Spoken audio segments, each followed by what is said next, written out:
विश्वास में ये भी दिलाना चाहता हूं, मैं तो कम बोलना चाहूँगा। आपकी तरफ से मेरी यही निवेदन है कि आप जो है मुझे ज़्यादा टाइम देने की कोशिश करें, मैं कम बोलने की कोशिश करूँगा। तो ये मेरा अपना फैसला है पहले ही। आप सेटलमेंट कर लेते हैं एक अध्यक्ष महोदय, आप 5 मिनट तय किए हैं, नहीं 5 मिनट में कंप्लीट कर साहब लें। बहादुर एक बात बताओ, हाँ।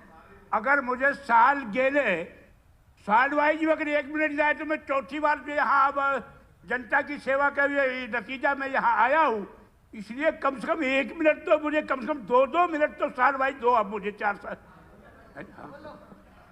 अध्यक्ष महोदय, जहाँ तक प्रदेश का बजट का 8 मिनट देते हो ताल्लुक है, ये ठीक उसी बुनियाद पर लागू होता है जिस तरीके से एक आम इंसान अपना साल भर का बजट बनाता है।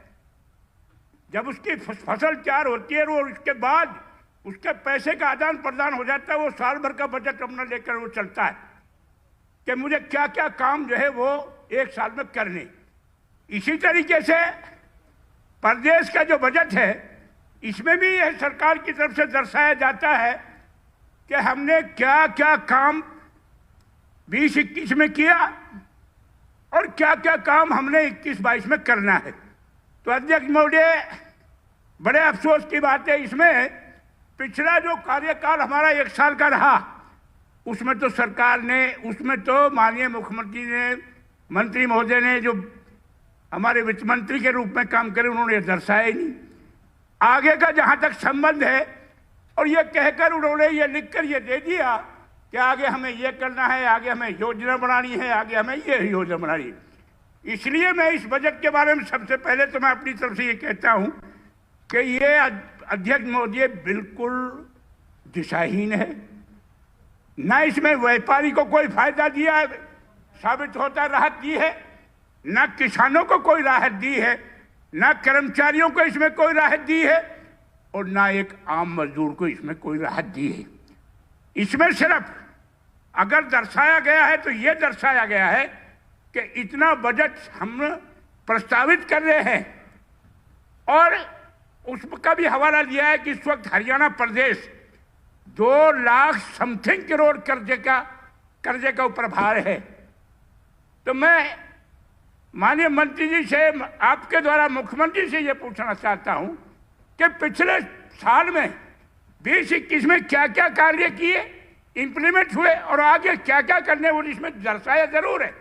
क्योंकि मेरे हल्के पुन्हाने में पिछले बजट में पुन्हाना हल्के और पुन्हाना शहर और पिनवा शहर पड़ते हैं हमारे यहाँ 2 हल्के, उसका बजट में प्रावधान कर भी दिया था पैसे का, लेकिन आज तक माननीय अध्यक्ष महोदय उसका नाम कहीं आज तक कागजों में आया ही नहीं है। उसकी क्या पोजीशन है, क्या नहीं है। मैं इसलिए आपके माध्यम से ये गुजारिश भी करना चाहता हूँ कि आजकल जो सीजन फसल का आ रहा है, उसमें हमारे यहाँ दोनों कस्बों में पूर्ण रूप से जाम लग जाता है। कृपया करके उस बाईपास को बनाया जाए, ये मेरा सरकार से निवेदन है आपके माध्यम से। अध्यक्ष महोदय, मैं अब हल्के की मांगों पे मैं जरूर 2 मिनट आपके लेना चाहूँगा। अध्यक्ष महोदय, मेरे यहाँ सिंगार गांव है जिसमें 20,000 वोट हैं अकेले गांव में, और कम से कम मैं समझता हूँ 50,000 की उसकी आबादी है। आज तक उनकी प्यासी धरती को 1 एकड़ भी पानी नहीं मिला।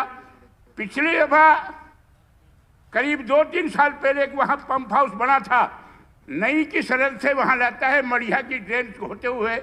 अगर वहाँ हाउस तो बना हुआ है अध्यक्ष महोदय, सिर्फ पंप की बात है, अगर उसमें पंप लगा दिया जाए तो मैं समझता हूँ वो हजारों एकड़ पानी की सिंचाई हो सकती है। ये मेरा सब सरकार से मांग भी है, निवेदन भी है। इसी तरीके से बिछोर गांव में जो बहुत बड़ा गांव है, वहाँ भी पंप हाउस तो बना हुआ है, लेकिन पंप की वहाँ दिक्कत है, पंप नहीं लगा हुआ। इसलिए मैं आपके माध्यम से सरकार से, माननीय मुख्यमंत्री से मांग करता हूँ कि उस पर भी जल्द से जल्द जो है वो पंप हाउस लगाया जाए। बड़ा गांव इसी नई के पड़ोस में आता है, बड़ा गांव भी है, वहाँ पंप हाउस का काम शायद चालू हो गया। उसके लिए तो अगर चालू हो गया तो माननीय मुख्यमंत्री का मैं सरकार का आभार भी प्रकट करता हूँ। लेकिन अगर वो चालू नहीं हुआ है तो वहाँ से बड़ा से जो पानी जाता है वो 10-15 गांव की प्यासी भूमि की जो है वो प्यासी भूमि की प्यास बुझाएगा, वो किसानों को फायदेमंद साबित होगा। इसलिए मेरा आपके माध्यम से अनुरोध है, शाह चौके पर भी और फिरोजपुर डिस्ट्रीब्यूटरी वहाँ से गुजरती है, उस पर भी एक पंप हाउस बना हुआ है, लेकिन वहाँ पर भी पंप का प्रावधान नहीं है। तो कृपा करके मैं आपके माध्यम से गुजारिश करना चाहता हूँ कि उस पर भी पंप लगवाया जाए ताकि वहाँ किसानों की भूमि जो है वो सिंचाई हो सके। माननीय अध्यक्ष महोदय, मेरे हल्के में एक बादली गांव है और जाग गांव बादली से जाग गांव के लिए जाता है और उजीना डाइवर्सन ड्रेस को क्रॉस करना पड़ता है और उसमें उसकी 500-700 एकड़ भूमि वो बगैर जुताई के बगैर बहा है और बगैर सिंचाई के रह जाती है। क्योंकि वहाँ पुल नहीं है इसलिए वहाँ आसानी से आदमी जा नहीं सकता। मेरी आपके माध्यम से सरकार से ये अनुरोध है, मांग भी है कि उजीना डाइवर्सन रोड पे बादल के पास एक पुल बनाया जाए। एक उपाध्यक्ष महोदय, गुलालता, नहदा, सुनेड़ा के इनके 10-15-20 गांव हैं, ये 20 तक आते हैं, ये सारा एरिया में यहाँ जल भराव हो जाता है। इसलिए मैं आपके माध्यम से माननीय मुख्यमंत्री से ये निवेदन करना चाहता हूँ कि यहाँ पर जो है एक डिच ड्रेन बनाई जाए ताकि इनका पानी जो है खींचकर जो है वो नाले में चला जाए और समय पर उतरने के बाद ये खेती उसमें कर सकें। ऐसी मेरी आपसे कामना है कि आप जरूर मेरी ये निवेदन माननीय मुख्यमंत्री जी को पहुंचाएंगे। एक मैं पिछली दफ़ा भी मैंने बजट सेशन में कहा था, एक गंगवानी माइनर है मेरे हल्के में, उसका 2 हिस्से काम उसका पूरा हो चुका है अध्यक्ष महोदय। और मैं आपके माध्यम से सरकार से ये अनुरोध करता हूँ, सिर्फ उसमें 10 किलोमीटर की लंबाई है जिसमें से 7 किलोमीटर बनी हुई है और 3 किलोमीटर अधूरी है। अगर 3 किलोमीटर को माइनर को अगर बना दिया जाए तो इससे भी किसानों को राहत मिल सकती है। चलिए, हो गया, बहुत बहुत धन्यवाद आपका। साहब बहादुर, अभी तक 4 मिनट ही हुए जी। नहीं जी, मैं देख रहा हूँ 6 और 7 मिनट हो गए। तो 4 मिनट आपने मुझे वो से भी तो देनी है। 7 मिनट हो गए लास्ट मिनट। अध्यक्ष महोदय, चलो 2-3 मिनट दे दो। ना 1 मिनट। चलो 2 मिनट दे दो प्लीज। वो तो अध्यक्ष महोदय, एक कुतकपुर गांव है राजस्थान लिंक पर, उसमें काफी दिन से एक पुल की मांग है।